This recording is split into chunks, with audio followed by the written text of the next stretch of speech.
పడుకుంటున్నావు లేదా ఇప్పుడు? ఏమో పని ఉండదు అనుకుంటున్నా? 24 గంటలు నీ దగ్గర కూర్చుంటాం ఇక.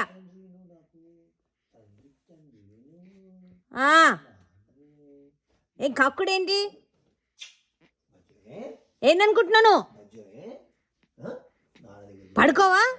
10:30 అయిపోయింది టైము.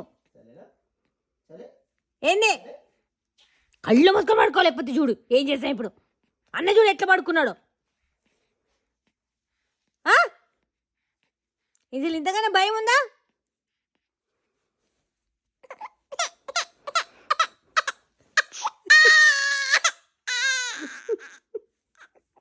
వద్దులే వద్దులే వద్దులే వద్దులే వద్దులే వద్దులే వద్దు. డాలర్ నా డాలర్ డాలర్ వేను డాలర్